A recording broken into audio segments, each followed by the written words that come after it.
Hujambo na karibu tena mtazamaji wa The World News katika kipindi hiki cha ulimwengu wa siasa.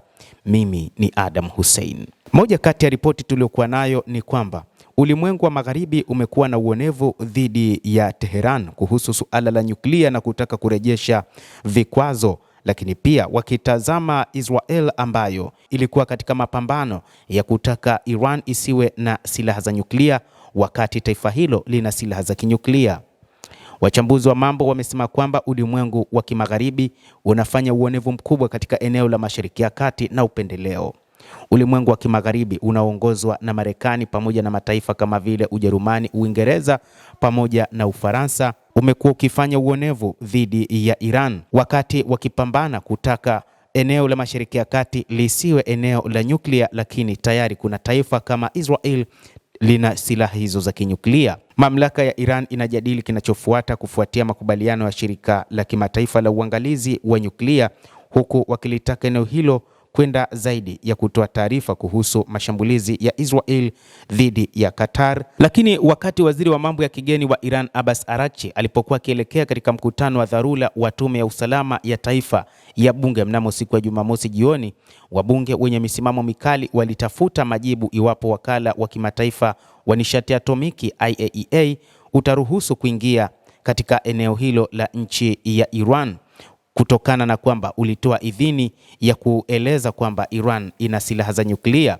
Lakini pia wabunge nchini Iran wanaghadhabishwa na tabia ya watu wa magharibi kutaka kurudisha vikwazo vya kimataifa, ambapo yapo mataifa kama Israel yanamiliki silaha za kinyuklia na wala hakuna taifa katika mataifa yanayojiita E3 yanayojiuliza juu ya namna ya kuihakikishia kwamba Israel ama eneo zima la Mashariki ya Kati haliwi na silaha za nyuklia. Nchi za kimagharibi zinazojiita E3 ambazo ni Ufaransa, Ujerumani na Uingereza zipo katika mpango wa kupambana kuhakikisha Iran isiwe na nyuklia katika eneo la Mashariki ya Kati, lakini wanaitazama Israel ambayo ina silaha za kinyuklia na wala haiguswi. Huu ni uonevu na hatutakubaliana na jambo hili. Hatutaruhusu kuingia kwa IAEA katika maeneo yetu ya nyuklia yaliyolipoliwa na Marekani na Israel mwezi Juni, wanasema wabunge walikutana na Abbas Araghchi siku ya Jumamosi.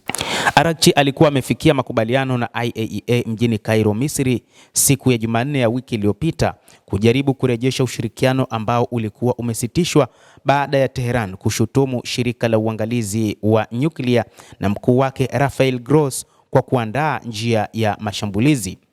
Gross aliambia bodi ya magavana ya IAEA Jumatano ya wiki iliyopita kwamba makubaliano ya kiufundi yanajumuisha vifaa na mitambo yote nchini Iran na inazingatia ripoti inayohitajika kuhusu vituo vyovyote vinavyoshambuliwa, ikiwa ni pamoja na nyenzo za nyuklia zilizopo.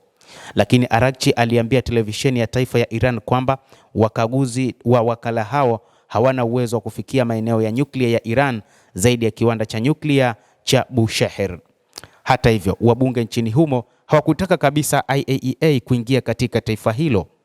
Ufaransa, Ujerumani na Uingereza zilianzisha utaratibu huo wa snapback, kwa maana kurudisha vikwazo dhidi ya Urusi mwishoni mwa mwezi Agosti, na mpango huo umepingwa na China na Urusi. Nchi zingine zilitia saini makubaliano ya kihistoria ya nyuklia ambayo ni Amerika iliacha moja kwa moja mnamo mwaka 2018, na ni wakati ambapo rais wa Marekani wa sasa Donald Trump ulikuwa ni wakati wake wa awamu ya kwanza.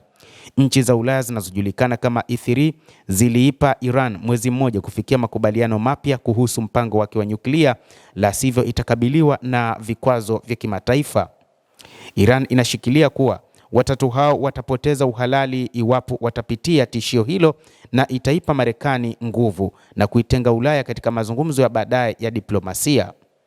Kadhalika, mataifa hayo wakati huu yapo katika swali kubwa kwamba ziko wapi kilo 400 za nyuklia za uranium za Iran na zimefichwa katika maeneo gani? Israel pia ilitaka kufahamu hilo, na wakati huu Waziri Mkuu Benjamin Netanyahu akizidi kuchochea juu ya kutaka Iran lazima chunguzwe juu ya wapi imeficha kilo 400 za uranium ambazo Marekani iliamini tayari imeshaziharibu.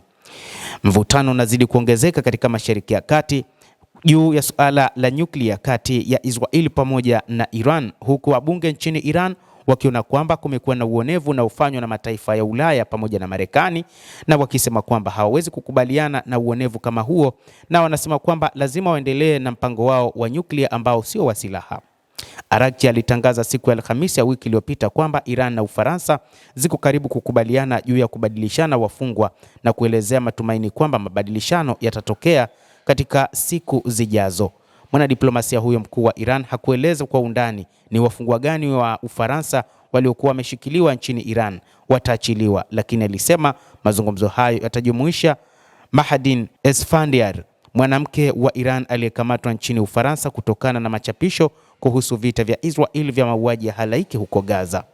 Esfandiar, mtafsiri anayeishi katika jiji la Ufaransa la Lyon tangu mwaka 2018, alikamatwa mnamo mwezi Februari mwaka huu na viongozi wa Ufaransa wakimtuhumu kwa uchochezi wa kutukuza ugaidi na hotuba ya chuki dhidi ya Wayahudi juu ya machapisho kwenye Telegram.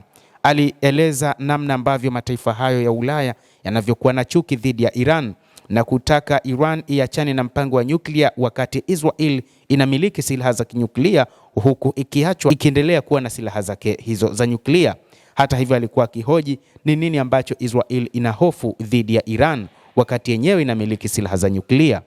Kama Marekani na silaha za nyuklia, haina hofu dhidi ya Urusi, na hata Urusi na silaha za nyuklia haina hofu dhidi ya Marekani. Kwa nini Israel iwe na hofu dhidi ya Iran inayoitaja kwamba ina silaha za nyuklia licha ya kwamba haina silaha hizo? Alihoji mwanamke huyo. Endelea kutufuatilia mtazamaji, na usisahau kulike, kucomment na kusubscribe channel hii ili upate habari hizi kwa mapana kupitia hapa The World News. Mimi ni Adam Hussein, endelea kuwa nasi wakati wote, endelea kutufuatilia.